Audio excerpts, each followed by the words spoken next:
Maraming salamat po sa pagtangkilik ng ating video. Hinihikayat ko po kayong mag-like and subscribe para ma-update kayo sa susunod na nakabanata. Tara at umpisahan na natin. Saan mo ako dadalhin? Tanong ni Geralt. Humph! Mas makakabuti para sayo na itikom mo ang iyong bibig kung alam mo kung ano ang makakabuti para sayo. Kung magiging maayos ang lahat at susundin mo ang lahat ng utos ni Sister Fleur, sinisiguro ko sayo na makakabuti ito para sayo. Pero kung may ginawa kang pagkakamali, magpaalam ka na lang rin sa buhay mo, ngumisi si Yenny. Dahil dito, mabilis na binaba ng mga guards ni Yenny si Geralt na nasa loob ng net. Matapos itali ng mahigpit ang mga pulso at binti ni Geralt gamit ang mga bakal, itinulak nila ang lalaki sa loob ng kotse. Ano ba kasing meron sa mga batang ito? Kung hindi lang ako pumunta doon para humingi ng gamot, kanina ko pa sila nabugbog pagkatapos nilang gawin ang kalokohan na iyon, naisip ni Geralt. Iritable si Geralt ngunit mabilis niyang pinakalma ang kanyang sarili at sumabay na lang sa kanilang ginagawa. Pinapanood lamang niya ang linya ng mga sasakyan papunta sa labas ng ballet. Maya-maya pa ay nakarating sila sa isang malaking gusali na parang isang stadium. Pagpasok nila sa gusali, maraming magagarang sasakyan ang makikitang nasa loob nito. Napakaraming mga lalaki at babae na nakabihis ang makikitang pumapasok at lumabas ng gusali. Tiningnan ni Geralt ang dalawang guards ni Yenny at pabulong siyang nagtanong, ano ang lugar na ito? Humph! Ito ay isang Colosseum. Hindi ka pa nakakita ng ganito, tama ba? Hindi nakakagulat dahil ang mga young masters lang mula sa mga secret society o mga young ladies mula sa international rich family ang pwedeng pumasok dito. Dahil doon, dapat mong isipin na pinagpala ka ngayong nakapasok ka dito, sabi ng guard. Okay. May tanong pa ako, may narinig ako tungkol sa paggamit sa akin bilang pain. Anong meron doon? Tanong ni Geralt habang nakakunot ang kanyang noo. Kalokohan ng mga mayayamang pamilya lang ang nakakapasok sa ganito. Si Geralt ang second generation ng pinakamayamang pamilya sa planeta. Ilang beses na niyang nasaksihan ang mga ganitong eksena. Well, ang master ng Fair Lake Valley ay nakahuli ng bait kanina at ang go na iyon ay masyadong malakas, alam mo ba iyon? Matagumpay siyang dinala ni Seamus Fairley sa Colosseum, pero masyado siyang mabagsik. Ilang mga master ang napatumba niya sa loob ng isang buwan na nandito siya, excited na sinabi ng bodyguard habang pinag-uusapan niya ang savage na taong iyon, kahit na hindi niya tinutuon ang kanyang atensyon kay Geralt kanina. Pagkatapos nito ay nagpatuloy siya, masyadong malakas ang savage na iyon kaya mahirap siyang paamuhin. Dahil doon, si Master Fairley ay kinakailangan na patuloy na gumamit ng mga electric shock para makorner siya sa isang silid. Sa kasamaang palad, ayaw nang umalis ng savage na iyon sa loob ng kwarto pagkatapos siyang papasukin dito. Ngayon, nalaman na namin na ang taong iyon ay isang kanibal na uhaw sa dugo, umaasa kami na makakuha ng isang tao na gagamitin bilang pain at akitin siya. Kapag nakalabas na siya sa kwarto na iyon, bubugbugin siya ng mga masters mula sa ballet kapag natalo na ang savage. Pagkatapos nito ay magkakaroon kami ng karapatang bumalik sa ballet. Siyempre, kapag nangyari iyon, mananalo na rin si Miss Fleur sa bet na ito at si Young Master Fairley ay tatawagin siyang kapatid kapag nakasalubong niya ito sa ibang pagkakataon. Haha! Patuloy na nagyayabang ang mga bodyguard dahil sa nalalapit na laban at naramdaman mismo ni Geralt na sa wakas ay naiintindihan na niya ang sitwasyon. Sa madaling salita, nakipagpustahan si Fleur sa Young Master Fairley na iyon para pabagsakin ang savage na iyon. Para magawa nila ito, kailangan muna nilang ilabas siya sa kwarto na iyon at doon ang parte kung saan pumasok si Geralt. Kapag matagumpay na naakit ni Geralt ang savage, pagkatapos nito ay makikipaglaban sa kanya ang mga master ng ballet. Kung totoo man ang sinabi ng guardia tungkol sa kanibal na savage, paniguradong kakainin niya ang kahit sinong ordinaryong tao na makikita niya. Napakalupit. Kumunot ang kanyang noo at malamig na nagtanong si Geralt, ang mga masters na binanggit mo kanina. Sigurado ka bang malakas ang mga masters para talunin siya? Anong sinabi mo? Humph! Nang ina mo ka. Ang lakas ng loob mong mangamba sa kakayahan ng mga masters mula sa King Ballet. Ang bawat isa sa kanila ay maingat na pinili ng mistress. Ang lakas ng loob mong maliitin sila, sigaw ng guard. Nang marinig iyon, pinili ni Geralt na manahimik na lang at agad siyang hinila palabas ng sasakyan ng dalawang guwardiya. Natural lang na si Fleur ang nanguna sa grupo sa loob. Hindi nagtagal, isang binata na kulay puti ang buhok ang lumapit kay Fleur. Isang kamay ang nasa kanyang bulsa, saka siyang umiti bago niya sinabing, "Nandito ka pala, Fleur. Matagal ka na naming hinihintay sayo." Tumingin si Fleur sa kanya at kalmado siyang sumagot, nagkaroon lang ng kaunting delays. Oh? Ganoon ba? Haha. Akala ko pa naman ay hindi ka pupunta dahil natatakot kang matalo, sagot ng lalaking maputi ang buhok. Ang kapatid ko. Takot sa'yo? Seamus Fairley, sana alam mo na hindi ka makapagyarihan dahil lang nakuha mo ang pangit na kanibal na yan. Paniguradong ipapakita namin sa'yo ang kapangyarihan ng King Valley. Walang kwenta ang iyong God of War bullshit. Ungol ni Yenny na walang filter sa kanyang mga salita. Sige, huminahon ka. Maghintay lang tayo at tingnan kung anong mangyayari. Speaking of which, sana hindi ka magsisi sa ipinangako mo sa akin, Fleur. Sagot ni Seamus na may nakakalokong ngiti. Ikaw ang magsisisi sa totoo lang. Humanda ka para tawagin akong kapatid, sabi ni Fleur nang hindi man lang nakatingin habang inaakay ang grupo niya patungo sa VIP area. Makikita na hinihila nila si Geralt. Tumingin si Geralt sa paligid at nakita niyang near-perfect replica ng Ancient Colosseum ang lugar dahil meron itong malawak na space sa gitna. Napansin niya ang madilim na area sa northern part at naisip niya na nandoon ang Savage. Estimated niya na kayang mag-accommodate ng 500 tao ang Colosseum. Napansin niya base sa decorated seats sa circular are na 300 tao ang naroroon. Tulad ng binanggit ng guard kanina, ang mga manonood ay binubuo ng mayamang young masters at mga babae na dumating para magkaroon ng excitement.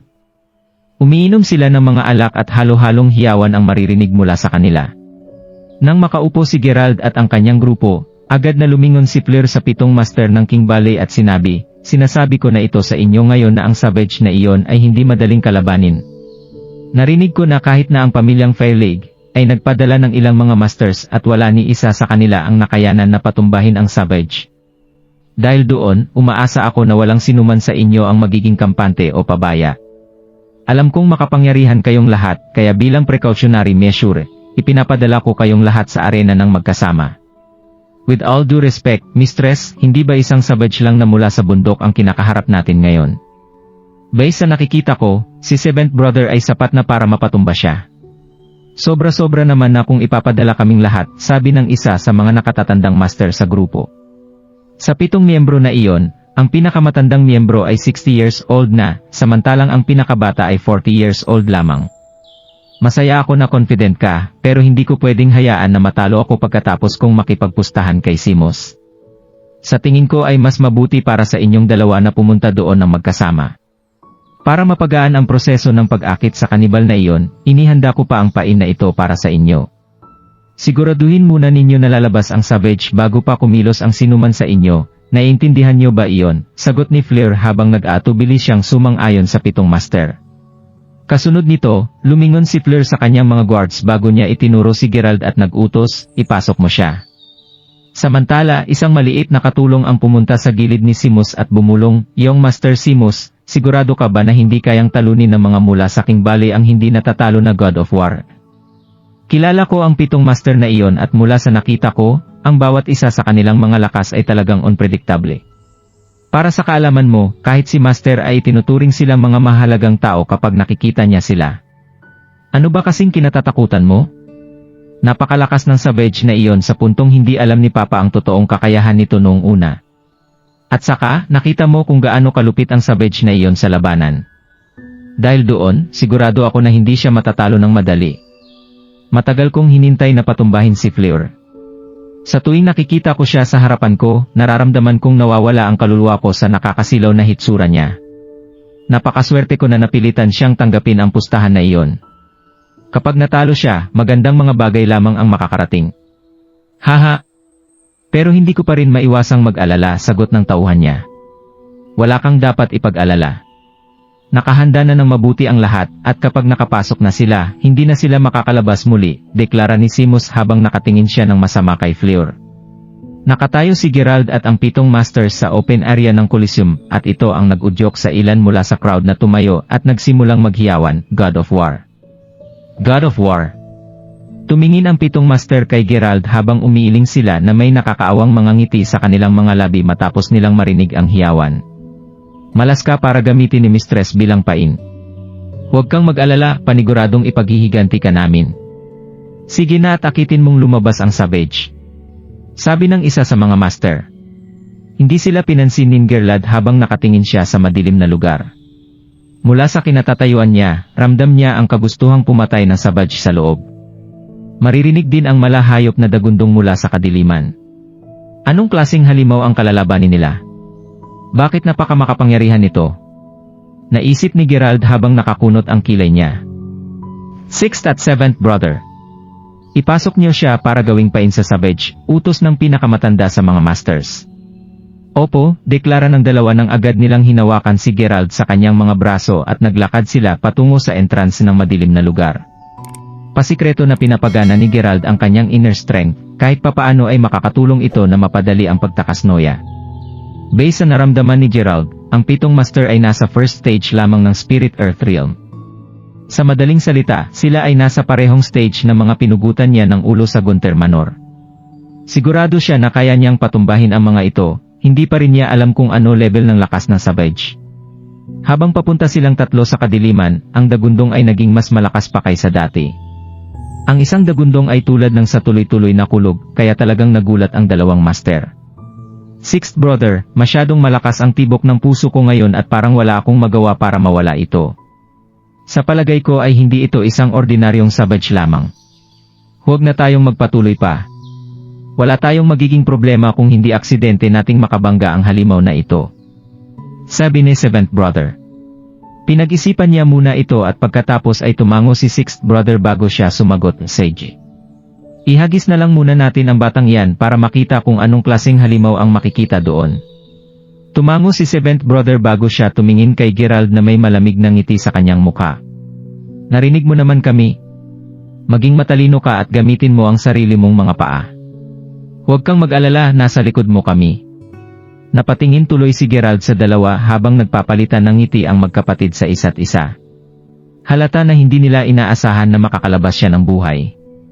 Gayunpaman, hindi sigurado si Gerald kung ano ang gagawin niya sa sandaling ito. Alam niyang malakas siya, ngunit ayon sa lalaking iyon, hindi pa rin malakas ang kanyang pangangatawan para sa labanan. Kaya kung makakasalubong niya ang isang tao na tulad ni Hogan, paniguradong magiging matindi ang pagdurusa niya. Dahil dito, hindi magiging hangal si Gerald na maglakad ng diretso sa bibig ng panganib. Pagkaraan ng ilang sandali, ngumisi ang 6th brother at sinabing, "Hoy, bakit hindi ka naglalakad, ha? Kailangan pa bang pilitin ka namin? Mas mabuti kung sumunod ka. Kung hindi, papatayin ka na lang namin ngayon at itatapon ang katawan mo," pananakot ni 7th brother. "Bakit hindi muna kayong dalawa ang pumasok?" sagot ni Gerald habang nakangiti.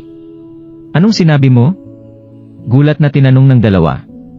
Bago pa man makasagot ang sinuman sa kanila, ginamit na agad ni Gerald ang kanyang bone crush skill para makawala sa kanyang restraints.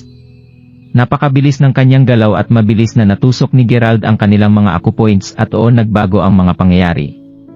Ang dalawa ay hindi na makalaban ngayon. Hindi nila inaasahan na si Gerald ay isang napakalakas na tao. Based sa napansin nila, malapit na siya sa advanced stage ng Spirit Earth Realm. "Ikaw," naisip ni 6th at 7th brother. Gusto nilang isigaw iyon ngunit walang lumabas. Sinusubukan nilang mabawi ang kontrol sa kanilang mga katawan, ngunit pareho silang nakaramdam ng mabilis pwersang tumama sa kanilang mga lig. Sa bawat hampas ay may nilalabas na kakaibang snap. Sa isang saglit, sila ay nanlambot habang ang kanilang consciousness ay tuluyan nang nawala. Binali ni Gerald ang mga lig nila. Ayaw na niyang mag-aksaya pa ng oras, kaya sinipa ni Gerald ang dalawang sariwang bangkay sa kadiliman. Sa sandaling iyon, nagsimulang umalingaw-ngaw ang malalakas na kalabog sa buong paligid. Maya-maya pa ay nakita ni Gerald ang isang napakalaking itim na halimaw, na 6 feet ang taas at 1.5 feet ang lapad, ang naglalakad palabas mula sa madilim na lugar. Napakalaki ng Savage na iyon na binalot ng anino niya ang buong katawan ni Gerald. Umatras si Gerald at bigla siyang nagtaka, hindi ba masyado itong makapangyarihan? Talaga bang Savage ang nasa loob? Gayunpaman, bago pa niya pag-isipan ng maigi, bigla na lamang umungol ang Savage at maririnig ang kaluskos nga mga kuko nito. Sa oras na napagtanto ni Gerald kung ano ang nangyayari, ang Savage ay tumalo ng mataas patungo sa kanya gamit ang karagdagang lakas na ibinigay sa kanya ng kanyang mga armas. Base sa bilis ng Savage, napansin agad ni Gerald na siya ay kasing bilis ni Hogan. Sa madaling salita, hindi ito maganda para sa kanya. Tatakbo na sana si Gerald nang biglang nanlaki ang kanyang mga mata nang makita niya ang dambuhalang mga kamay nito. Kasing laki ng coffee table ang kamay na iyon. Sa puntong iyon, tumindig na ang lahat ng balahibo ni Gerald dahil alam niyang hindi niya may iwasan ang mga atak nito. Tinipon niya ang lahat ng lakas niya para maghanda sa parating na impact. Pagkalipas ng ilang segundo, ang napakalaking kamay ay humampas kay Gerald at nagdulot ito ng pagsabog ng energy at puting usok na nabuo nang biglang tumalsik si Gerald. Dahil sa sobrang lakas ng impact, ang mga damit ni Gerald ay biglang napunit hanggang sa bumangga ang likod ni Gerald sa mga pader na gawa sa bato. Umubo ng dugo si Gerald at naisip niya na ito pala ang rason kung paano napatay ng Savage ang iba pang mga master ng Spirit Earth Realm. Pinatay sila ng Savage na parang mga langgam lamang. Mas malakas siya kaysa kay Hogan. Kung hindi lang pinalakas ni Gerald ang sarili niya sa pamagitan ng pag-aral at paggamit ng Thunder Eruption, malaki ang posibilidad na patay na siya sa isang hit na iyon. Ngunit hindi ngayon ang oras para huminto at pag-isipan ang lahat ng ito. Gamit ang lahat ng lakas na natitira sa kanya, ginamit ni Gerald ang kanyang likeness skill para makaiwas sa napakalaking lalaki bago siya maingat na umakyat sa batong kisam. Nang makahawak siya ng mahigpit ay agad niyang pinigilan ang kanyang hininga. Mabuti na lang at hindi alam ng halimaw sa ibaba kung saan siya pumunta.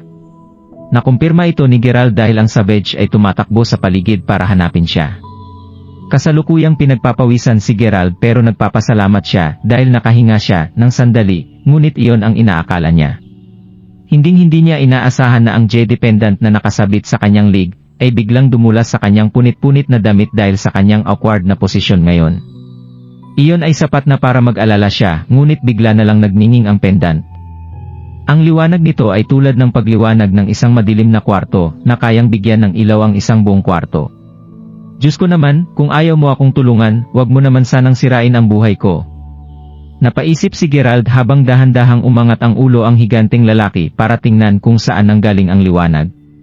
Nagkatagpo na ang kanilang mga mata sa isa't isa ngayon at parabang napakatagal ng panandali ang katahimikan sa pagitan ng dalawa habang nakatutok si Gerald sa pisikal na katangian ng Savage. Mali ako kanina, hindi siya 6 feet tall, masasabi ko na halos 7 feet siya. Magulo ang buhok niya at may balbas din siyang nakatakip sa halos buong mukha niya. Ang mga mata niya ay matingkad na color blue at ang kanyang mga muscles. Ito ay parang mga reinforced na bakal na bumabalot sa kanyang katawan. Iyon ang huling naisip ni Gerald bago umungol ng malakas ang halimaw. Napalunok si Gerald habang iniisip niya na gusto niyang lumipad mula sa lugar na iyon. Malaki ang tiwala niya sa kanyang bilis, ngunit alam niyang may pagkakataon na mas mabilis kaysa sa kanya ang Savage. Gayunpaman, siya ay kasalukuyang nasa isang doordi na sitwasyon. Pero bago pa man niya masagawa ang kanyang plano, biglang tumalon ang Savage mula sa baba. Hindi napigilan ni Gerald ang atake ng halimaw nang bigla nitong sinakal ang kanyang leg at tuluyan siyang hinampas sa lupa. Kakaiba ang sakit na naramdaman niya habang nagpupumiglas si Gerald sa kanyang nakakaawang attempt na makatakas sa Savage. Ito na ba ang kanyang katapusan? Mababali ang kanyang leg tulad ng ginawa niya sa 6th at 7th brother kanina. Takot na takot si Gerald habang iniisip niya ito nang bigla niyang napagtanto na hindi siya agad papatayin ng Savage. Nagulat habang dahan-dahan siyang lumingon para tingnan kung ano ang pumipigil sa Savage. Nagtaka siya nang makita niya ang Savage na nakatingin na ngayon sa Jedi pendant na nakapatong sa kanyang dibdib. Unti-unting lumuwag ang pagkakahawak niya sa leg ni Gerald sa oras na iyon. Pagkatapos nito, pinanood ni Gerald na maingat na tinanggal ng Savage ang pendant sa leg niya. Ang pendant ay kasinlaki lamang ng palad ng isang newborn sa kamay ng napakalaking lalaki.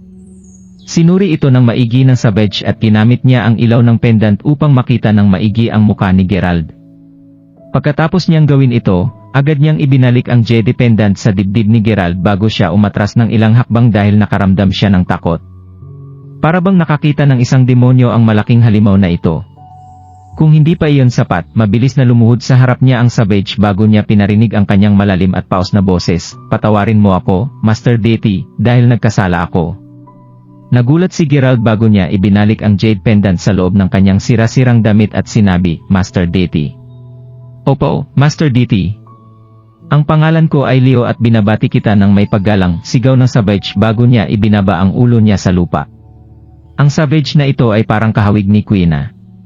Kung tutuusin, pareho nilang tinuturing si Gerald na parang isang deity. Sa iisang lugar lang ba ang pinagmulan nila Leo at Quina? Kung totoo ito, ang halimaw na ito ay ilang libong taong gulang na. Nagtaka si Gerald kung bakit pinili ng jade pendant na umilaw ngayon. Naramdaman rin niya ang mainit na sensasyon na lumitaw ilang araw ang nakalipas. Naramdaman kaya ng jade pendant na ang mga mula sa lugar na ito ay darating. Dahil nakakapagsalita ang halimaw, ang ibig sabihin lamang nito ay hindi siya isang savage. Hindi na iwasan ni Gerald na magtanong ng mapalitan ng respeto ang kaninang intensyon na pumatay ng halimaw, kilala mo ba kung sino ako? O pamilyar ka sa pendant? Nakakita na ako ng larawan mo dati, Master Deity, at alam kong ang Dragon Blood Jade ay ang iyong personal na sandata. Sa buong buhay ko, hindi ko akalain na makatagpo ko ang iyong kagalang-galang na presensya, Master Deity. Sana ay mapatawad mo ako sa aking kahangalan kanina, sabi ni Leo na nakaluhod pa rin sa lupa. Masyadong maraming mga katanungan ang gusto niyang itanong kay Leo.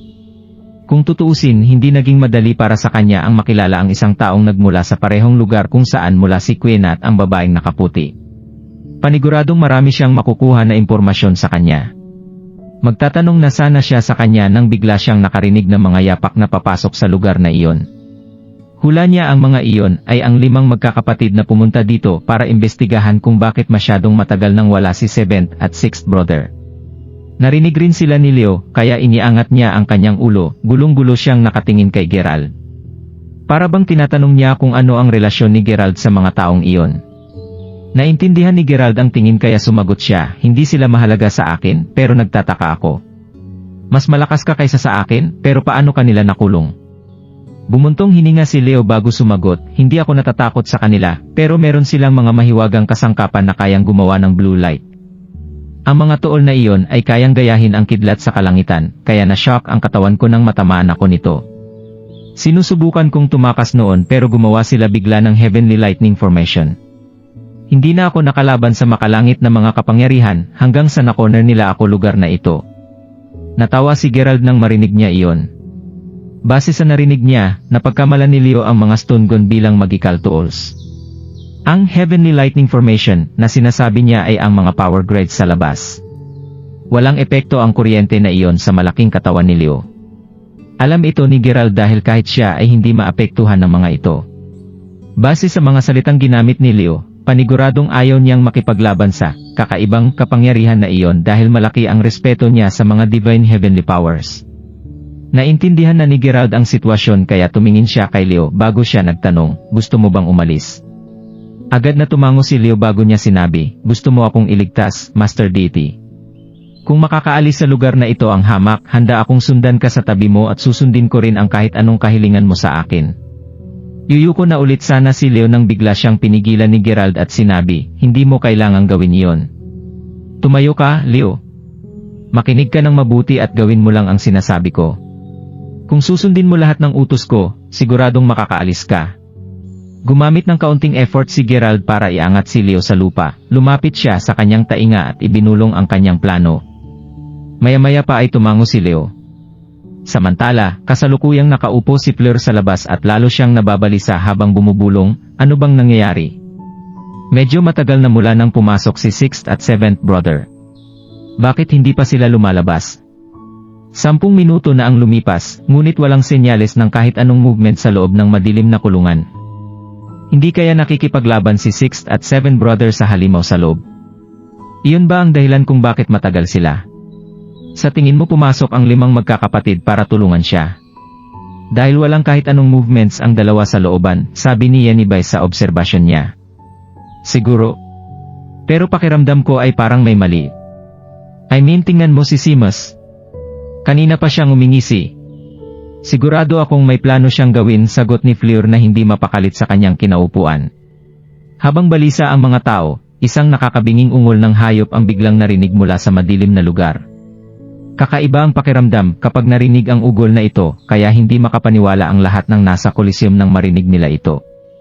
Pagkaraan ng 1 segundo, mararamdaman ang napakalakas na hangin na lumabas mula sa loob ng madilim na lugar at binalot rin ng buhangin ang buong lugar dahil dito.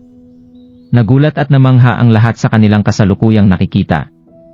Ang 5 master ay humakbang paatras nang makita nila ang lahat ng ito. Base sa ungol ng hayop na iyon, sigurado sila na hindi isang ordinaryong nilalang ang halimaw.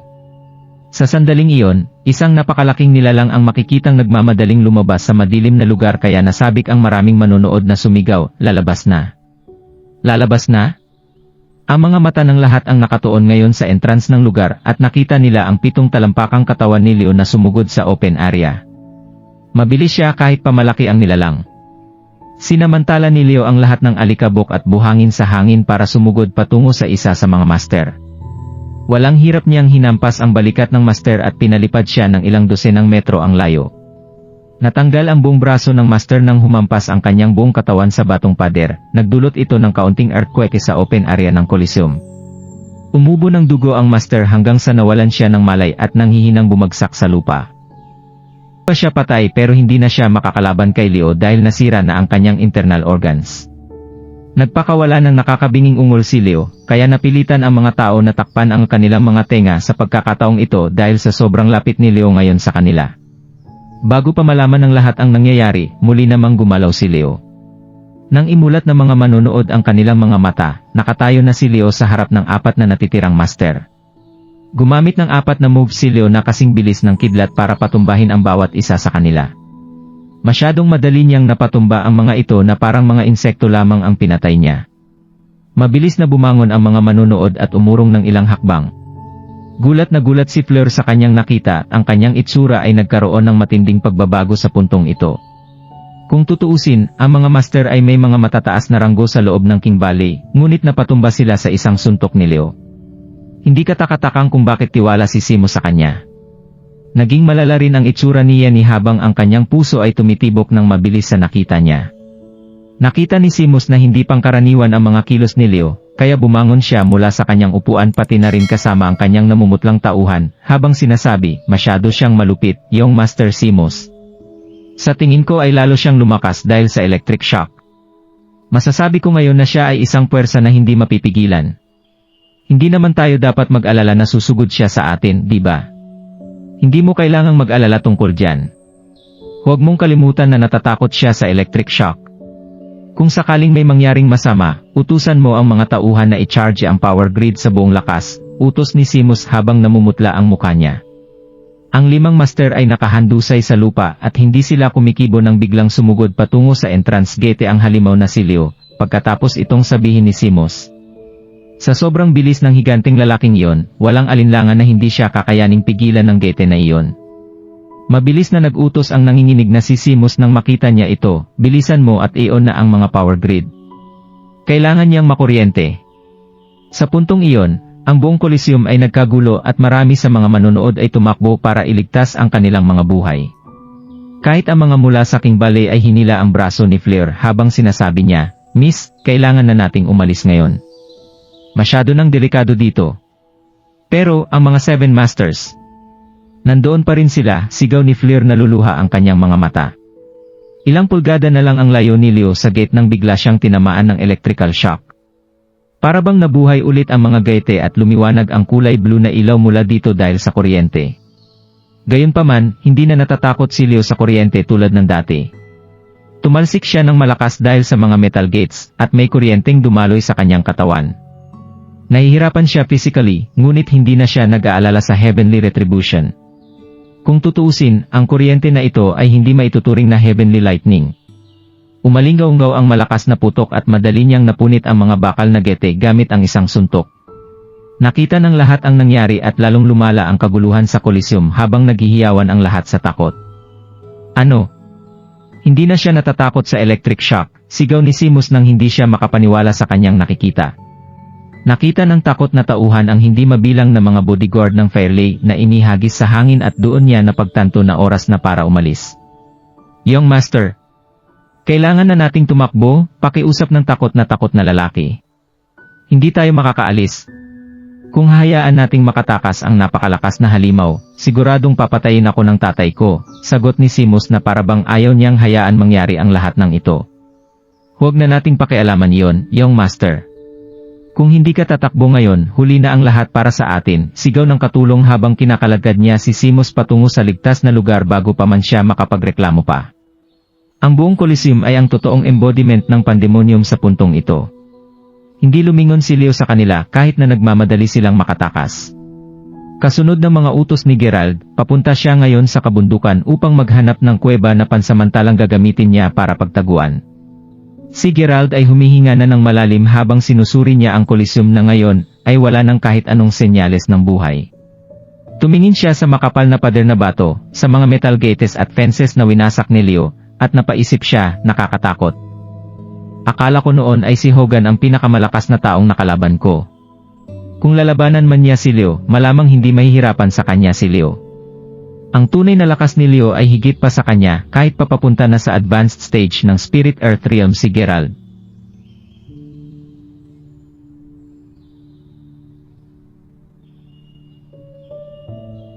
Hindi pa siya patay. Hindi na sinundan ni Gerald si Leo dahil priority niyang makabalik kaagad sa King Valley. Ang kuweba kung saan nakatago si Leo ay nasa loob ng tagong lugar.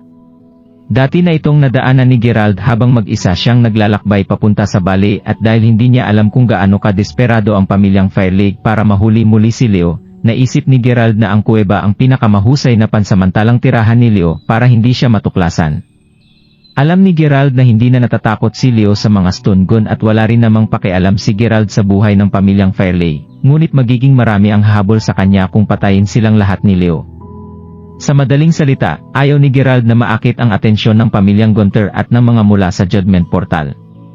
Dahil doon, mas mabuti para kay Lee na manatiling nakatago ng pansamantala. Kailangan niyang magmadaling bumalik sa King Valley para kunin ang 3 halamang gamot na magpapagaling kay Sierra. Pagdating niya sa pamilyar na bakuran, nakita ni Gerald ang isang middle-aged na lalaki na mukhang nasa 40s, at ang dalawa niyang kampo na nakatayo sa harapan ni Miles. Humph! Sino ka ba sa tingin mo, Miles? Pinayagan mo ang ilang random na tao dito sa Valley. Talaga pang naghanda ka ng kwarto para sa kanya, panunuyan ng lalaki. Magalang na sumagot si Miles kahit pa sinisigawan siya ng lalaki. Siguro hindi mo alam ito, Steward Sam, pero ang taong iyon ang disciple ng Master of the Valley.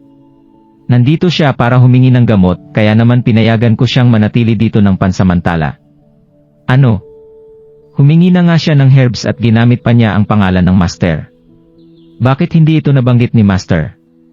Ang King Valley ay hindi isang lugar para sa mga ordinaryong tao. Tumigil ka sa katarantaduhan na ito at linisin ang kwartong iyon. Ito ay nakalaan para sa anak nila Ma at Marskate. Pinapaalala ko sa iyo na hindi na ikaw ang steward ng lugar na ito, Miles. Handiman ka lang sa King Valley ngayon. Ano man ang mangyari, mas mabuting pagtuunan mo ng pansin ang anak nila at gawin mo ng maayos ang trabaho mo, kung hindi, mayayari ka sa akin. Ngumisi si Sam habang minawagayway niya ang kanyang kamay. Hindi alam ni Miles kung sino ang anak nila Mar at Marskates, ngunit hindi nagtagal ay nakuha na niya ang kanyang sagot. Ang isa sa mga guard ay humakbang sa isang tabi at pinakita nito ang isang katangi-tanging kahon, karaniwang ginawa para sa mga sanggol, at sa loob nito ay isang tuta. Ang anak nila Mar at Marskates ay walang iba kundi isang aso. Makikita ang galit sa mukha ni Miley. Siya ang tipo ng taong mabubuhay at mamamatay para sa kapakanan ng King Valley at pati na rin para sa Master ng Valley. Sa kabila nito, inuutusan na lamang siya ngayon na gawa ng maayos na matutulugan ang aso at kailangan din niya itong pagsilbihan. Kahit sinong tao sa planeta ay mawawala ng ganang mabuhay kung ganyan. Gayunpaman, mahigpit lamang na sinara ni Miles ang kanyang kamao at hindi siya naglakas loob na magsalita. Lumingon siya para tumingin kay Sam, ngunit bigla niyang nasulyapan sa gilid ng kanyang mga mata si Gerald na kanina pa nakatayo malapit sa entrance. Pilit nang umiti si Miles nang makita niya iyon bago niya sinabing, Mark Crawford. Saan ka nang galing? Kanina pa kita hinahanap. Alam niyang nakita ni Gerald ang lahat ng nangyari, ngunit nagkunwari lang siyang wala siyang alam at agad siyang sumagot, naglalakad-lakad lang ako para tingnan ang paligid. Umubo muna si Miles bago siya umiling at sinabing, ganun ba? Mark Crawford, may seryosong bagay akong asikasuhin at mukhang hindi ko may bahagi ang mga detalye nito. Sasabihin ko na ngayon sa'yo na hindi kita matutulungan. Ako ay isa lang low rank sa King Valley at walang nagrerespeto sa akin, sigurado akong nakita mo naman ang nangyari kanina. Nang marinig ito ni Gerald, alam na niya ngayon na wala nang saysay na magtanong tungkol sa mga halamang gamot ngayon. Kung ang pagdating niya dito ay problema pala, paano pa ba ang pagkuha ng mga pambihirang halamang gamot na iyon? Sa sandaling iyon, bumalik si Sam na may dalang bag sa lugar na iyon pagkatapos niyang umalis ng saglit nang dumating si Gerald kanina. Ang hawak niya ay ang bag ni Gerald. Hindi espesyal ang laman ng luggage bag, at least para kay Gerald. Makikita sa loob nito ang libro ng lalaking tumulong kay Gerald na ibigay sa Master of the Valley. Sa pagkakaalam ni Gerald, ang mga libro ay nagtataglay ng mga record ng mahalagang impormasyon tungkol sa mga ancient remedies. Siyempre, maliban sa pagkuha ng mga halamang gamot, malinaw na ang layunin ng taong iyon ay ang palawakin ang kanyang network sa mga bagong forces. Ano man ang pakay nila, suminghal lamang si Sam at sinabi, "Ano to? Kaninong sirang bag ito?" "Sa akin yan," sagot ni Gerald habang nakatingin sa steward na may mustache. Pagkarinig sa sagot ni Gerald, hinagis ni Sam ang bag na nahulog sa paanan ni Gerald bago siya sumigaw ng, "Alam ko. Kunin mo na yan at umalis ka na." Pulang-pula si Miles sa sobrang galit bago siya sumagot ng pabalang, "Anong ibig sabihin nito, Sam? Sinabi ko na sa'yo na nandito si Mer Crawford sa ngalan ko at sa benefactor ng Master. Ganito ang treto mo kay Mer Crawford. Wala ka bang pakialam sa pakiramdam ko? Ipaalala ko sa'yo na kung hindi kita nirekomenda noon, hindi ka sana na-promote bilang steward ngayon. Dapat alam mo kung ano ang ginawa mo kung bakit ako nag-overreact ng ganito. Huwag kang lumampas sa linya. Hindi ko naintindihan ang kahit isang salita sa sinabi mo, Miles. Walang ni isang salita." Sabi ni Sam habang nandidilim ang mukha niya nang bigla niyang tinadyakan ang bag ni Gerald. Lalong bumigat ang paghinga ni Miles nang makita niyang sinisipa na ngayon ni Sam ang bag ni Gerald. "Oh? Anong problema? Gusto mo ba akong suntukin?" "Haha. Nakakatawang makita kang galit na parang isang halimaw. Dalian mo, suntukin mo ako." "Gawin mo ang gusto mo," panunuya ni Sam habang mapanukso niyang tinatapik ang mukha ni Miles. Isang segundo pagkatapos niyang sabihin iyon, nanlaki ang mga mata ni Sam nang bigla siyang tumalsik sa ere, at nakaramdam siya ng nasusunog na pakiramdam sa kanyang kanang pisngi. Sisigaw na sana siya mula sa matinding sampal ni Gerald, ngunit naantala ito nang biglang bumangga ang kanyang katawan sa sulok ng isang pader. Sumuka siya ng dugo at makikita ang ilang mga ngipin ang nahulog mula dito. Ang dalawang bodyguard ni Sam ay nanigas sa kanilang kinatatayuan at natulala sila sa kanilang nakita. Dahan-dahang gumapang si Sam habang nanlilisik ang kanyang mga mata sa lalaking nasa tabi ni Miles. "Bakit mo ako sinaktan?" Sabi ni Sam habang pinagmamasdan si Gerald na pinupulot ang kanyang bag. Pinagpag ni Gerald ang alikabok sa bag bago siya sumagot, "Ano? Hindi ba ikaw ang nagsabi na saktan kita? Kontento ka na ba ngayon? Ikaw. Mukhang gusto mong mamatay."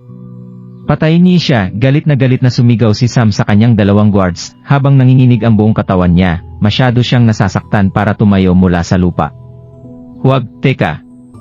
Huwag mong gawin ito," gulat na sumigaw si Miles, alam niya na ang bawat bodyguard sa loob ng King Valley ay mga eksperto. Sa isang saglit, biglang nanlaki ang mga mata ni Miles sa sobrang gulat. Bago pa man makakilos ang mga guardia, mabilis na lumapit si Gerald sa kanila. Isang sipa lamang mula sa kanila ay pareho silang lumipad papunta sa malayo. Napansin ni Sam na pareho silang hindi na makabangon pagkatapos nilang matanggap ang atake na iyon, kaya hindi niya maiwasang matakot. Ayaw na niyang manatili pa doon, kaya sinimulan ni Sam na tumayo upang tumakas sa eksena. Sa labis na pagkadismaya, mabilis niyang naramdaman ang paa ni Gerald na nakapatong sa kanyang ulo. "Oh? Akala mo ba makakaalis ka ng ganun-ganun lang?" malamig na tinanong ni Gerald. "Mas mabuting huwag mo akong saktan. Ito ang King Valley, hindi mo ba alam iyon? Tinapakan mo ang ulo ng pinakamakapangyarihang tao dito.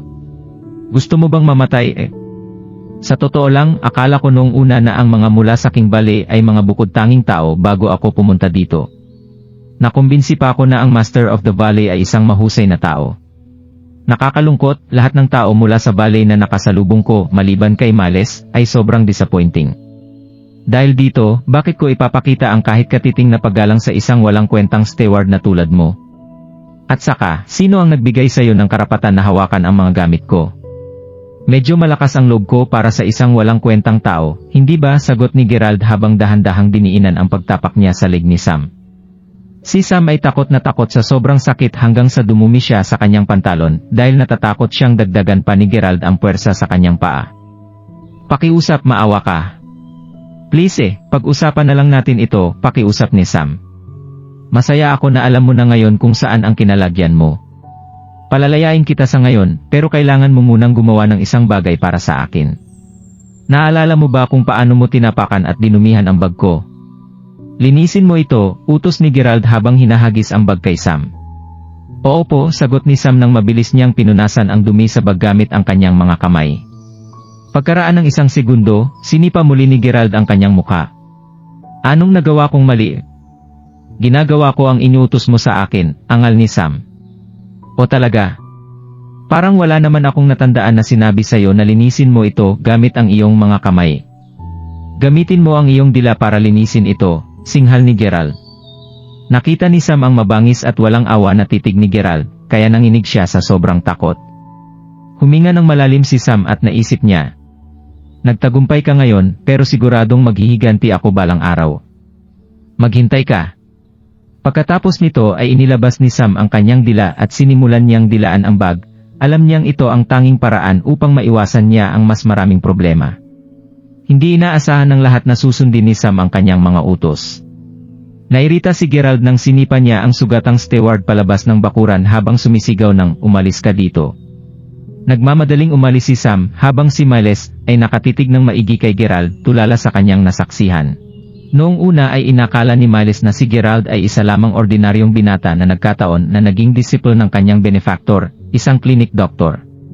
Hindi niya akalain na may ganoong kapangyarihan si Gerald. Madaling masasabi ng mga tao ang isang tunay na eksperto mula sa isang peke kapag ang eksperto ay gumawa ng hakbang. Basta sa nakita ni Miles, si Gerald ay 100% na isang tunay na eksperto. Sa katunayan, ang kanyang kakayahan ay mas malakas pa kaysa sa ilang mga master sa King Valley. Iyon lamang ay sapat na dahilan kung bakit pansamantalang natulala si Miles. Agad na bumalik ang malay-tao ni Miles at pagkatapos ay sinimulan niyang purihin si Gerald, Crawford. Hindi ko inasahan na kaya mong gawin yon.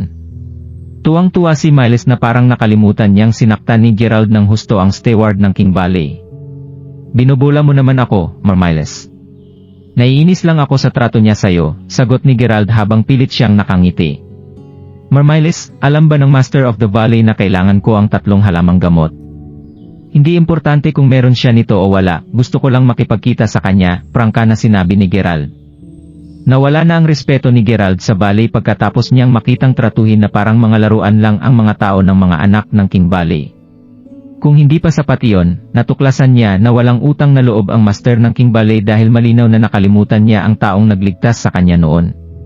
Ang lalaki sa Shantytown ay hindi man lang nag-atubili na iligtas si Miles at ang Master ng King Valley noong panahong iyon, kaya nagalit si Gerald nang hindi siya pansinin ito. Sasabihin ko na kung sinubukan kong ipakilala ka sa kanya noon pa man, paniguradong tatanggi siya at hindi mo rin makukuha ang 3 halamang gusto mo. Pero siguradong magbabago ang lahat pagkatapos kong makita ang kakayahan mo. Kailangan mong malaman na ang Master ay higit na hinahangaan ang mga martial artist. Ang King Valley ay mukhang mabait sa harap pero siya ay nasa isang krisis ngayon. Dahil doon, ang Master ay kasalukuyang abala sa pag-recruit ng mga Master mula sa buong mundo. Sa ngayon, umalis na tayo ngayon, Crawford. Dadaling kita sa Master of the Valley sa sandaling ito, natatawang pinaliwanag ni Miles. Nanahimik lang si Gerald at sumunod na lang siya kay Miles. Sa katunayan, curious siya kung anong uri ng maladyos na tao si Rupert Yateman, ang Master ng King Valley. Habang papunta sila roon, nagsimulang magkwento si Miles tungkol sa ilang mapait na karanasan niya dito kasama si Gerald. Sa madaling salita, matapos maging personal driver ni Rupert sa loob ng mahabang panahon noon, napromote siya sa posisyon ng isang steward. Noong panahong iyon, tinuring niya si Sam na parang sarili niyang kapatid at palagi niya itong pinupuri. Gayunpaman, napunta sila sa isang mahigpit na sitwasyon nang ang asawa ng dating master ay nagkaroon ng malubhang sakit. Si Sam ang inatasang mag-alaga sa kanya noong panahong iyon, ngunit dahil sa kanyang kapabayaan, maling gamot ang binigay niya at muntik nang mawala ng buhay ang asawa ng master. Para hindi siya maparusahan, inabuso ni Sam ang kanyang tiwala kay Miles at sinabi niya na si Miles ang may kagagawa nito.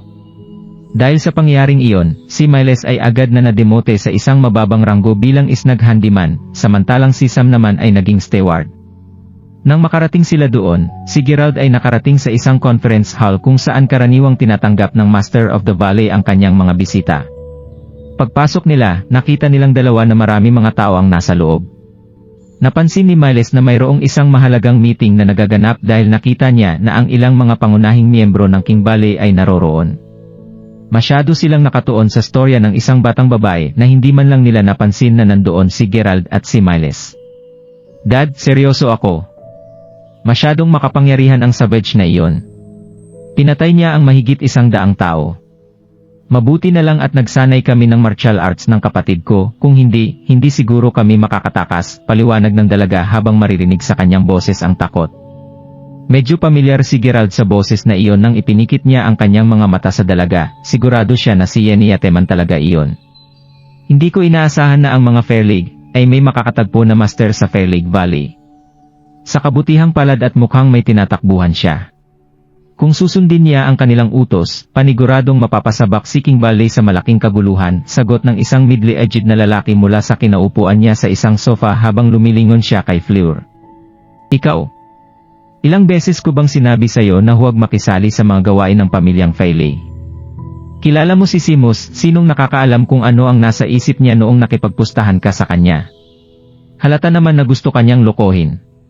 Kung hindi dahil sa halimaw na iyon, paniguradong matatalo ka sa pustahan na iyon, saway ng middle-aged na lalaki. Ang taong ito ay walang iba kundi ang master ng King Valley na nagngangalang Rupert Yateman. Siya ay isang tatay sa 2 anak na babae, sila ay sina Yenny at Fleur Yateman. Si Yenny ang nakababatang anak na babae at meron siyang kakaibang ugali, ang kanyang personalidad ay walang kabuluhan dahil siya ay insincere. Si Fleur naman ay mas mature at stable-minded. Naiinis si Rupert sa pagkakataong ito. Kung tutuusin, ang pustahan na ginawa ng kanyang anak na babae ay pumatay sa 7 matataas na ranggo ng mga master ng King Valley. Dapat alam ninyong lahat ang inggit na nararamdaman sa atin ng pamilyang Fairley. Dahil doon, dapat maging mas maingat kayo sa tuwing magpapasya sila ng mga bagay. Wala sa inyo ang dapat makisali sa pamilyang Fairley, malinaw ba iyon? Bilin ni Rupert. Kasunod nito, lumingon siya sa kanyang mga anak na babae at pinagsabihan sila, kayong dalawa, bumalik na kayo sa inyong mga kwarto. Grounded kayo until further notice. Matapos lumakad ang medyo nagpo-duo para pumasok sa kanilang mga silid, humakbang lumapit si Miles at yumuko bago niya sinabing, "Hello, Master." May kahilingan ang hamak na ito. Sumimangot si Rupert bago siya nagtanong, "Sage, ano iyon?" Alam nagre-recruit ka ng mga martial arts masters mula sa buong mundo, Master. Dahil doon, hayaan mo akong ipakilala sa iyo si Mark Crawford. Siya ang disciple ng ating benefactor noon, pakilala ni Miles. Nang marinig iyon, tumingin si Rupert kay Gerald bago sumagot na parang wala siyang pakialam, anong benefactor? Alam mo, yung pumunta tayo sa Shantytown, bulong ni Miles. Ay, so yun pala ang sinasabi mo. Sinasabi mo sa akin na pinadala niya ang disciple na mahusay sa martial arts. Sagot ni Rupert habang umiling. Bilang isang taong maraming pinagdaanan, alam ni Rupert sa isang sulyap na nandito lamang ang binatang ito para kunin ang kabayaran mula sa kabutihan na ginawa ng kanyang master noon. Dahil dito, naalala ni Rupert na gusto niyang mag-alok ng pera sa magsasaka iyon, ngunit tumanggi siya. Noong panahong iyon, iniisip ni Rupert kung anong sinusubukang gawin ng magsasaka noon. Ang lalaking iyon ay nag-iingat sa kahilingang iyon mula noong panahon na iyon hanggang sa huli niyang naisip kung ano ang gusto niyang makuha kay Rupert. Kung ano man iyon, sabihin mo na lang sa accountant ko at iabot sa batang ito ang 50,000. Teka, bigyan mo siya ng $100,000. Tapos na ang ating usapan pagkatapos mo itong matanggap. Utos ni Rupert habang nakakunot ang noo niya habang kumakaway na umalis na sila. Ha? Martial artist? Obvious na isa lang siyang musmos na bata. Pumunta tayo dito para lang makakita ng isang sinungaling. Sa tingin mo ba ay pwede kang pumunta sa King Valley ng basta-basta? Ano ba ang lugar na ito para sa'yo? Ha? Sabi ng isang matandang lalaki na may pambihirang muka habang ang iba pang matatandang lalaki na naroroon ay umiiling na may mga mapait na ngiti sa kanilang mga mukha.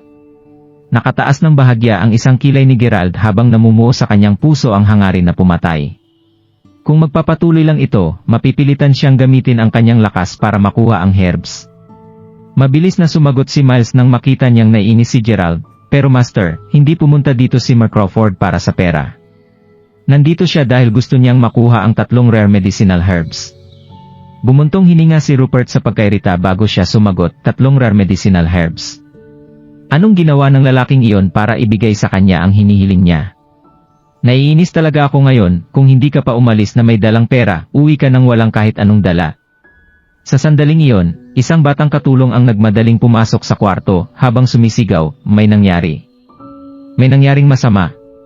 Bumagsak ang bata sa lupa at dahil dito ay lalong lumalim ang pagkunot ng noo ni Rupert habang nagtatanong, bakit ka nagpapanik? Ang master ng Fairley Valley, Master. May dala siyang maraming tao, at sinasabi nila na kasalanan ng mga mamayan natin kung bakit nakatakas ang God of War. Hindi ako sigurado kung ano ang ibig nilang sabihin doon, pero sinasabi nila na ang mga mula sa valley natin ay nagdulot ng malaking loss sa pamilyang Fairley. Gusto nilang bayaran natin sila ngayon, kung hindi, sasalakayin nila tayo, paliwanag ng katulong. Ano? Mga go. Galit na sumigaw si Rupert habang inihampas ang dalawang kamay sa kanyang mesa. Tipunin mo ang mga tauhan natin. Ako ang mataas na master ng King Valley. Ano ba ang tingin ng mga Fairley na iyon para gawin nila ang kahit anong gusto nila dito? Kung nagustuhan mo ang mga ganitong video, huwag mong kalimutan mag-like and subscribe. Panoorin mo na rin ang mga naunang kabanata para lalong maubos ang oras mo.